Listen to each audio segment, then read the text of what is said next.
अस्सलाम वालेकुम। एक इंसान जिसको करने के लिए पहले से ही हज़ार काम हो और साथ में वो अपने शौक़ भी पाल ले तो लाइफ जो है वो बहुत ज़्यादा चैलेंजिंग हो जाती है। तो मैं यहाँ पर 2019 में जब आई थी तो बहुत ज़्यादा बोरिंग था, लाइफ जो थी बहुत ज़्यादा बोरिंग थी। तो इसकी बोरियत को ख़त्म करने के लिए मैंने पेंटिंग करना शुरू कर दी। पेंटिंग का मुझे शुरू से बहुत ज़्यादा शौक़ था, तो मैं क्या करती थी, मार्केट जाती थी, कैनवस लाने, पेंट्स लाने और पेंटिंग शुरू कर दी। तो तब मैं कोई भी पेंटिंग करती तो उसको जस्ट व्हाट्सएप स्टेटस पर लगा लिया। मेरे रिलेटिव्स और मेरी फ्रेंड्स थी वो जानती थी कि मैं पेंटिंग करती हूँ, और उनमें से बाद से मुझे जो है वो यूट्यूब का आइडिया दिया कि तुम्हें यूट्यूब पर जो है ट्यूटोरियल या वीडियोज़ जो हैं वो भी ऐड करना शुरू करनी चाहिए। तो मैंने मुझे ये कोई बुरी बात नहीं लगी और मैंने इसको शुरू कर दिया। अगर आप एक आर्टिस्ट हैं तो आपको पता होगा कि हम जब कोई पेंटिंग कर रहे होते हैं और उस पेंटिंग पर ज़्यादा टाइम लग जाए, 2-3 दिन से ज़्यादा लगना शुरू हो जाए तो बोरियत होनी शुरू हो जाती है। तो हम क्या करते हैं, उस पेंटिंग को साइड में किया, क्योंकि दिमाग में हर वक्त नए आइडियाज़ आ रहे होते हैं, तो होता है कि इस नए आइडिया को अप्लाई कर दें, तो वो नया आइडिया शुरू हो जाता है। इस तरह कर करके ना मेरे पास कुछ पेंटिंग्स हैं जो अधूरी थी और वो इनकम्प्लीट थी, और काफ़ी टाइम से वो इनकम्प्लीट थी। तो क्या हुआ, एक दिन मेरे हस्बैंड मुझे कह रहे हैं कि ये पेंटिंग्स जो है ना हम इनको दीवार पे लगा सकते हैं और ये पड़ी हुई जगह घेर रही हैं। तो यहाँ पर जो है जगह का बड़ा इशू होता है उनको रखना। तो लेकिन जब उन्होंने कहा कि इनको फेंक देते हैं तो मुझे अच्छा नहीं लगा। बेशक वो इनकम्प्लीट थी, वो मेरा वर्क था, तो मैंने सोचा कि अब इनको जो है अब कंप्लीट करूँ, इनको फिनिश करूँ जो मैंने सोचा हुआ था। तो यहाँ पर मैं बहुत माजरत के साथ कह रही हूँ, ये जो पेंटिंग आपको दिखाई दे रही है, इसका जो बॉर्डर है, बाउंड्री है, वो मैंने तब बनाया था जब मेरा यूट्यूब चैनल नहीं था। अदरवाइज़ मैं कुछ ना कुछ ग्लिम्स जो है इसके ज़रूर रिकॉर्ड करती। लेकिन मैं इसी तर्ज की एक वीडियो जो है दोबारा बनाऊंगी, ठीक है। मैं आपको बताऊंगी ये बॉर्डर मैंने किस तरह से बनाया था, ये ईच एंड एवरीथिंग बताऊंगी। लेकिन अभी इसके लिए मैं माजरत चाहती हूँ। तो खैर, लेकिन इससे नेक्स्ट स्टेप जो है वो हम कंसिडर कर सकते हैं, उसकी detail step by step each and everything मैं आपसे शेयर करूँगी। So let's continue the video. Hey viewers, here's Sadiart from sadiart.co.uk and don't forget to like, subscribe and press the bell icon. Now let's get into it. तो यहाँ पर पूरे 4 साल बाद मैंने अपनी पेंटिंग को हाथ लगाया और इंशाल्लाह इसको मैंने कंप्लीट करना है। यहाँ पर जो एम्प्टी स्पेस थी उसको मैंने ब्लैक कलर से सारा कवर कर दिया और मैं एक्रेलिक पेंट यूज़ कर रही हूँ। यहाँ पर दिलचस्प बात यह है कि पेंटिंग मैंने ऑयल पेंट से बनाई थी और तब मैं ऑयल पेंट्स बहुत यूज़ करती थी और एक्रेलिक्स से कोई मेरी इतनी वाकफियत नहीं थी। लेकिन जब मैंने एक दफ़ा एक्रेलिक्स करने शुरू किए तो वो बहुत ईजी थे।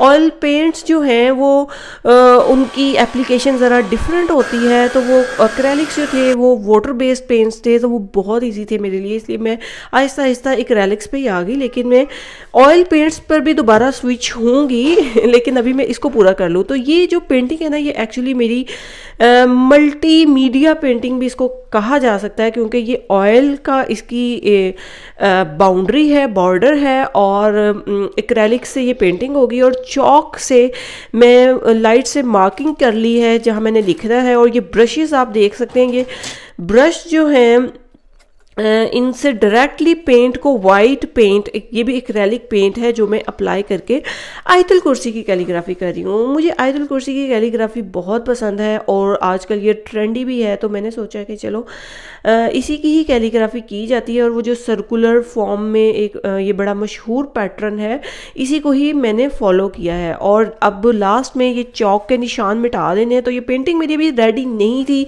अभी इसकी फिनिशिंग रहती थी। तो यहाँ पर क्या हुआ है कि मेरे हस्बैंड आए हैं, मुझे कह रहे हैं ये थोड़ा आउट ऑफ प्रोपोर्शन नहीं लग रही, थोड़ा साइड में नहीं लग रही। एक आर्टिस्ट का दिल इतना नाजुक होता है अपनी पेंटिंग को लेके कि वो क्रिटिसिज्म जो है वो शायद बर्दाश्त नहीं कर सकता। मैंने क्या किया है, मैंने कहा नहीं तो फिर ना सही, मैं दोबारा से इसको रीपेंट कर लेती हूँ। ज़ाहिर बात है, जब एक काम इंसान अच्छे से पता है मैं कर सकता हूँ, वो उसको कैसे भी तरह से कर सकता है। तो मैंने जो है उसको मास्क कर दिया ब्लैक पेंट से और मैं दोबारा से एक नया पैटर्न उस पर बनाने की कोशिश कर रही हूँ। और अगेन कंपास से मैंने जो है सर्कल्स, इधर डिफरेंट साइज़ के कंसेंट्रिक सर्कल्स जो है वो ड्रॉ कर लिए हैं। और अगेन उसी तरह ये सूरह फातिहा मैं इस पर लिखूँगी, चौक से मैं लाइट सा पैटर्न बना लूँगी। चौक यूज़ करने का फ़ायदा ये होता है कि ये आसानी से रिमूव हो जाता है।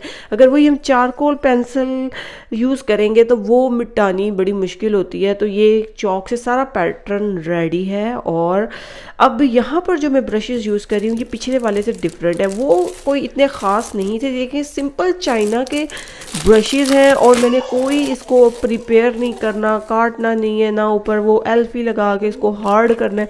अब यकीन करें ये ब्रश जो है एज इट इज़ ही कैलीग्राफी के लिए बहुत मौजू है। और अगर आप कहेंगे कि इन ब्रशेस का मैं लिंक शेयर कर दूं डिस्क्रिप्शन में कि ये मैंने कहाँ से बाय की, मैंने अमेज़न से बाय किया और बड़े कम प्राइस में बड़े सादा से सिंपल से ये ब्रशेस हैं। कोई जो है कैलीग्राफिक ब्रश नहीं है, लेकिन आप देखें कि कितना स्मूथ ये राइटिंग दे रहे हैं। आई वॉज आल्सो सरप्राइज्ड कि इनका रिज़ल्ट ये निकलेगा।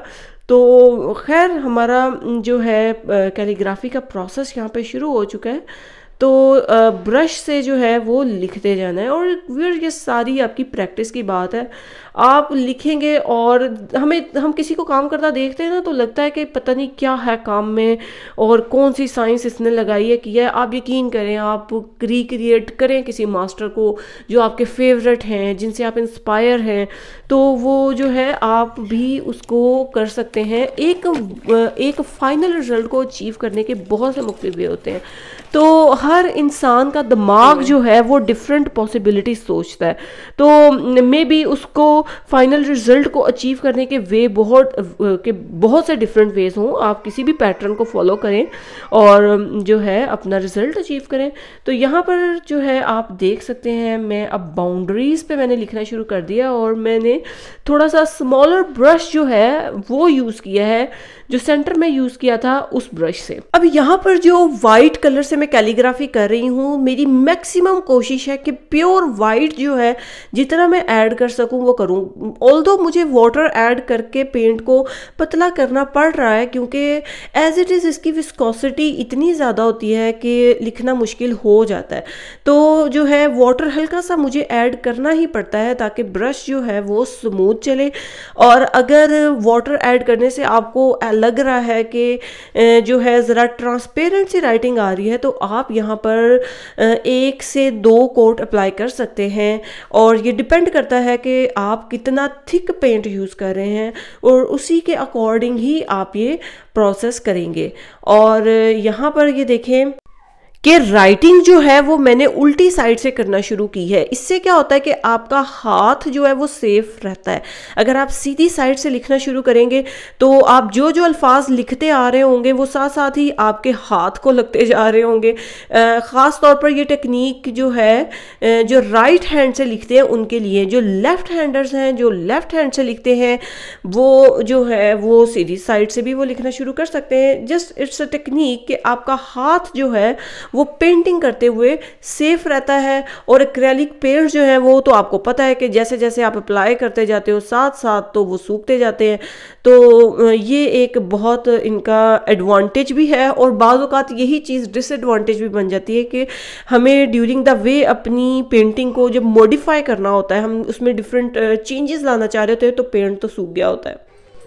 अब यहाँ पर कैलीग्राफी कंप्लीट करने के बाद ये जो चॉक्स की मार्किंग थी ये हमने अरेज कर देनी है एक खाली ब्रश लेके उससे। और यहाँ पर देखें कॉटन पैड है, इसको मैंने गीला किया हुआ है और वो उससे भी हल्का हल्का ये जो चॉक के मार्क से उठा देंगे। अब यहाँ पर मैंने ग्लेजिंग करनी है और ग्लेजिंग करने के लिए ये 2 यूनिक कलर्स जो हैं ये मैं चूज़ करूँगी क्योंकि ये उसके बॉर्डर से कलर मैच कर रहे हैं, इसीलिए मैंने ये कलर्स चूज़ किए हैं। और आप लोगों को पता होगा अगर आपने मेरी वीडियो देखी है एनिमल फर वाली, उसमें भी मैं ग्लेजिंग करती थी। ग्लेजिंग में ये होता है कि आप जो है वेरी लाइट हल्का सा जो है वो पानी मिलाकर एक लेयर लगाते हैं।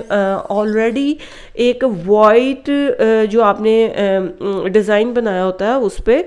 तो यहाँ पर देखें ये ग्लेजिंग का प्रोसेस हो रहा है। आप यहाँ पर किसी भी कलर की ग्लेजिंग जो है वो कर सकते हैं। ये इसमें मज़ीद डिटेल ऐड करते हैं और मज़ीद खूबसूरती ऐड करती है।